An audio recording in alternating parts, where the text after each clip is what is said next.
Rail লাইনে কে দাঁড়িয়ে বুঝতে পেরেই ট্রেন থামিয়ে প্রাণ বাঁচালো ট্রেনের দুই চালক।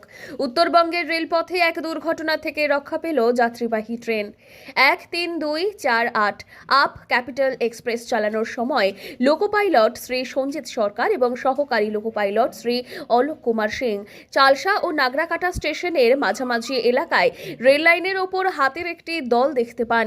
পরিস্থিতির গুরুত্ব অনুধাবন করেই চালক দুজন সঙ্গে সঙ্গেই ট্রেনের গতি নিয়ন্ত্রণ করেন এবং সময় মতো ট্রেন থামিয়ে দেন। এর ফলে ৮-১০টি হাতির দলটি নির্বিঘ্নে রেল লাইন পার হওয়ার সুযোগ পায়। কিছুক্ষণের মধ্যেই সমস্ত হাতি নিরাপদে জঙ্গলমুখী হলে পুনরায় ট্রেন চলাচল স্বাভাবিক হয়। এই ঘটনায় কোনো যাত্রী আহত হননি এবং ট্রেন পরিষেবাতেও কোনো বড় বিঘ্ন ঘটেনি। তবে রেল সূত্রে জানা গিয়েছে, লোকো পাইলট এবং সহকারী লোকো পাইলটের দ্রুত সিদ্ধান্ত এবং দায়িত্বশীল আচরণের ফলেই সম্ভাব্য বড় দুর্ঘটনা এড়ানো সম্ভব হয়েছে। তাদের সতর্কতায় একদিকে যেমন যাত্রীদের নিরাপত্তা নিশ্চিত হয়েছে, তেমনি বন্যপ্রাণ সংরক্ষণের ক্ষেত্রেও মানবিক দৃষ্টান্ত স্থাপিত হয়েছে। এই ঘটনাকে উত্তর পূর্ব সীমান্ত রেলের দায়িত্বশীলতা এবং পরিবেশ সচেতনতার উজ্জ্বল উদাহরণ হিসেবেই দেখছে সংশ্লিষ্ট মহল।